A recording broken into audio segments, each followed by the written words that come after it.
اللہ کا نام لے کر جو بڑا مہربان نہایت رحم والا ہے۔ یاسین، قسم ہے قرآن کی جو حکمت سے بھرا ہوا ہے۔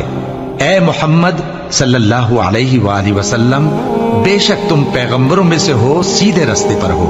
یہ قرآن غالب و مہربان کا نازل کیا ہوا ہے تاکہ تم ان لوگوں کو جن کے باپ دادا کو خبردار نہیں کیا گیا تھا خبردار کر دو کہ وہ غفلت میں پڑے ہوئے ہیں۔ ان میں سے اکثر پر اللہ کی بات پوری ہو چکی ہے، سو وہ ایمان نہیں لائیں گے۔ ہم نے ان کی گردنوں میں طوق ڈال رکھے ہیں اور وہ ٹھوڑیوں تک پھنسے ہوئے ہیں، تو ان کی گردنیں اکڑی ہوئی ہیں، اور ہم نے ان کے آگے بھی دیوار بنا دی اور ان کے پیچھے بھی، پھر ان پر پردہ ڈال دیا تو یہ دیکھ نہیں سکتے۔ اور تم ان کو خبردار کرو یا نہ کرو، ان کے لیے برابر ہے، یہ ایمان نہیں لائیں گے۔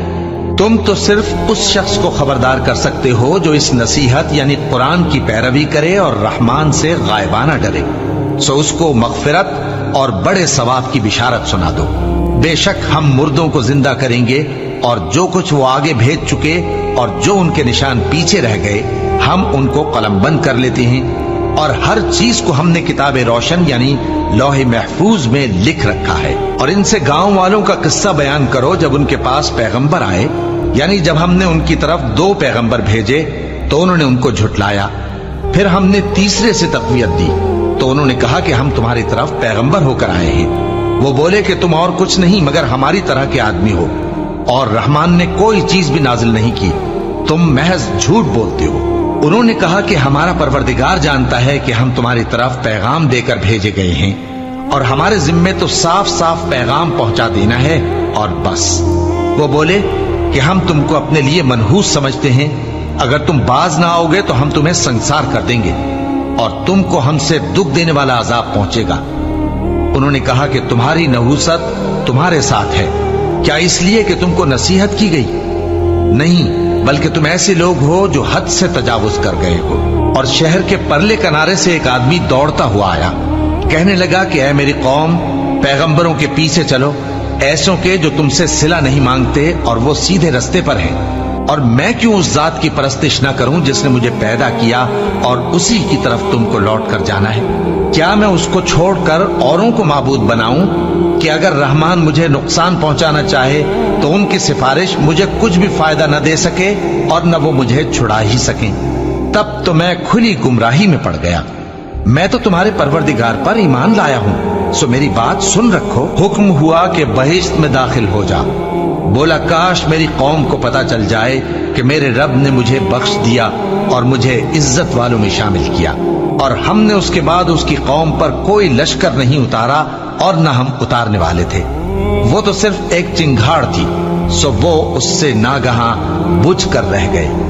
بندوں پر افسوس کہ ان کے پاس جب کوئی پیغمبر آتا تو وہ اس سے تمسخر ضرور کرتے۔ کیا انہوں نے نہیں دیکھا کہ ہم نے ان سے پہلے بہت سے لوگوں کو ہلاک کر دیا تھا؟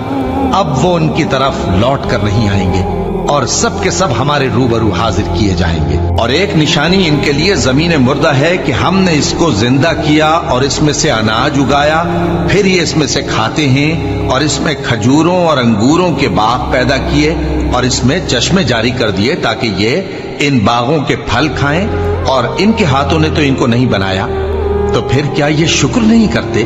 وہ ذات پاک ہے جس نے زمین کی نباتات کے اور خود ان کے اور جن چیزوں کی ان کو خبر نہیں سب کے جوڑے بنائے۔ اور ایک نشانی ان کے لیے رات ہے کہ اس پر سے ہم دن کو کھینچ لیتے ہیں تو اسی وقت ان پر اندھیرا چھا جاتا ہے، اور سورج اپنے مقرر راستے پر چلتا رہتا ہے۔ یہ اس غالب و دانا کا مقرر کیا ہوا اندازہ ہے۔ اور چاند کی بھی ہم نے منزلیں مقرر کر دی، یہاں تک کہ گھٹتے گھٹتے کھجور کی پرانی شاخ کی طرح ہو جاتا ہے۔ نہ تو سورج ہی سے یہ ہو سکتا ہے کہ چاند کو جا پکڑے، اور نہ رات ہی دن سے پہلے آ سکتی ہے، اور سب اپنے اپنے مدار میں تیر رہے ہیں۔ اور ایک نشانی ان کے لیے یہ ہے کہ ہم نے ان کی اولاد کو بھری ہوئی کشتی میں سوار کیا، اور ان کے لیے ویسی ہی اور چیزیں پیدا کی جن پر یہ سوار ہوتے ہیں، اور اگر ہم چاہیں تو ان کو غرق کر دیں، پھر نہ تو ان کا کوئی فریاد رس ہو اور نہ ان کو رہائی ملے، مگر یہ ہماری رحمت اور ایک مدت تک کے فائدے ہیں۔ اور جب ان سے کہا جاتا ہے کہ جو تمہارے آگے اور جو تمہارے پیچھے ہے اس سے ڈرو تاکہ تم پر رحم کیا جائے، اور ان کے پاس ان کے پروردگار کی طرف سے کوئی نشانی نہیں آتی مگر اس سے منہ پھیر لیتے ہیں۔ اور جب ان سے کہا جاتا ہے کہ جو رزق اللہ نے تم کو دیا ہے اس میں سے خرچ کرو، تو کافر مومنوں کے متعلق کہتے ہیں کہ بھلا ہم ان لوگوں کو کھانا کھلائیں جن کو اگر اللہ چاہتا تو خود کھلا دیتا، تم تو کھلی گمراہی میں ہو۔ اور کہتے ہیں اگر تم سچ کہتے ہو تو بتاؤ یہ وعدہ کب پورا ہوگا؟ یہ تو ایک چنگھاڑ ہی کے منتظر ہیں جو ان کو اس حال میں کہ باہم جھگڑ رہے ہوں گے آ پکڑے گی، پھر نہ تو یہ وصیت ہی کر سکیں گے اور نہ اپنے گھر والوں میں واپس جا سکیں گے۔ اور جس وقت سور پھونکا جائے گا یہ قبروں سے نکل کر اپنے پروردگار کی طرف دوڑ پڑیں گے، کہیں گے ہائے بربادی، ہمیں ہماری خوابگاہوں سے کس نے جگہ اٹھایا۔ یہ وہی تو ہے جس کا رحمان نے وعدہ کیا تھا اور پیغمبر انہیں سچ کہا تھا۔ وہ تو صرف ایک زور کی آواز ہوگی کہ سب کے سب ہمارے روبرو آ حاضر ہوں گے، پھر اس روز کسی شخص پر کچھ بھی ظلم نہیں کیا جائے گا اور تم کو بدلہ ویسا ہی ملے گا جیسے تم کام کرتے تھے۔ اہل جنت اس روز عیش و نشاط کے مشغلے میں خوش ہوں گے، وہ بھی اور ان کی بیویاں بھی سایوں میں تختوں پر تکیے لگائے بیٹھے ہوں گے، وہاں ان کے لیے میوے ہوں گے اور جو وہ منگوائیں گے ان کو ملے گا۔ ان کو پروردگار مہربان کی طرف سے سلام کہا جائے گا اور وہ فرمائے گا کہ گناہ گارو تم آج الگ ہو جاؤ۔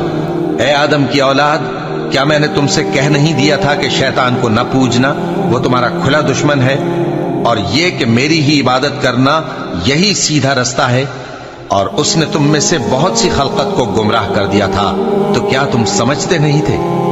یہی وہ جہنم ہے جس کے تمہیں دھمکی دی جاتی تھی، جو تم کفر کرتے رہے ہو اس کے بدلے آج اس میں داخل ہو جاؤ۔ آج ہم ان کے منہوں پر مہر لگا دیں گے اور جو کچھ یہ کرتے رہے تھے ان کے ہاتھ ہم سے بیان کر دیں گے اور ان کے پاؤں اس کی گواہی دیں گے، اور اگر ہم چاہیں تو ان کی آنکھوں کو مٹا کر اندھا کر دیں، پھر یہ رستے کو دوڑیں تو کہاں سے دیکھ سکیں گے؟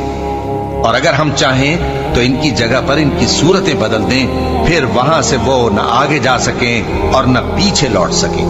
اور جس کو ہم بڑی عمر دیتے ہیں تو اسے تخلیق میں اوندھا دیتے ہیں، یعنی اسے بچپن کی کمزوری والی حالت کی طرف لوٹا دیتی ہیں۔ تو کیا یہ سمجھتے نہیں؟ اور ہم نے ان کو یعنی اپنے پیغمبر صلی اللہ علیہ وآلہ وسلم کو شعر گوئی نہیں سکھائی، اور نہ وہ ان کو شایع ہی ہے، یہ تو محض نصیحت ہے اور صاف صاف قرآن ہے، تاکہ اس شخص کو جو زندہ ہو خبردار کرے اور کافروں پر بات پوری ہو جائے۔ کیا انہوں نے نہیں دیکھا کہ جو چیزیں ہم نے اپنے ہاتھوں سے بنائیں ان میں سے ہم نے ان کے لیے مویشی پیدا کر دیے اور یہ ان کے مالک ہیں، اور ان کو ان کے قابو میں کر دیا تو کوئی تو ان میں سے ان کی سواری ہے اور کسی کو یہ کھاتے ہیں، اور ان میں ان کے لیے اور فائدے اور پینے کی چیزیں ہیں، تو کیا یہ شکر نہیں کرتے؟ اور انہوں نے اللہ کے سوا اور معبود بنا لیے ہیں کہ شاید ان سے ان کو مدد پہنچے، مگر وہ ان کی مدد کی ہرگز طاقت نہیں رکھتے، اور وہ ان کی فوج بنا کر حاضر کیے جائیں گے تو ان کی باتیں تمہیں غمناک نہ کر دیں۔ یہ جو کچھ چھپاتے اور جو کچھ ظاہر کرتے ہیں ہمیں سب معلوم ہے۔ کیا انسان نے نہیں دیکھا کہ ہم نے اس کو نطفے سے پیدا کیا، پھر وہ تڑاک پڑاک جھگڑنے لگا اور ہمارے بارے میں مثالیں بیان کرنے لگا اور اپنی پیدائش کو بھول گیا، کہنے لگا کہ جب ہڈیاں بوسیدہ ہو جائیں گی تو ان کو کون زندہ کرے گا؟ کہہ دو کہ ان کو وہ زندہ کرے گا جس نے ان کو پہلی بار پیدا کیا تھا، اور وہ ہر طرح کی تخلیق کو جانتا ہے، وہی جس نے تمہارے لیے سبز درخت سے آگ پیدا کی، پھر تم اس کی ٹہنیوں کو رگڑ کر ان سے آگ نکالتے ہو۔ بھلا جس نے آسمانوں اور زمین کو پیدا کیا، کیا وہ اس بات پر قادر نہیں کہ ان کو پھر ویسے ہی پیدا کر دے؟ کیوں نہیں؟ اور وہ تو سب کچھ پیدا کرنے والا کامل علم والا ہے۔ اس کی شان یہ ہے کہ جب وہ کسی چیز کا ارادہ کرتا ہے تو اس سے فرما دیتا ہے کہ ہو جا، تو وہ ہو جاتی ہے۔ وہ ذات پاک ہے جس کے ہاتھ میں ہر چیز کی حکومت ہے، اور اسی کی طرف تم کو لوٹ کر جانا ہے۔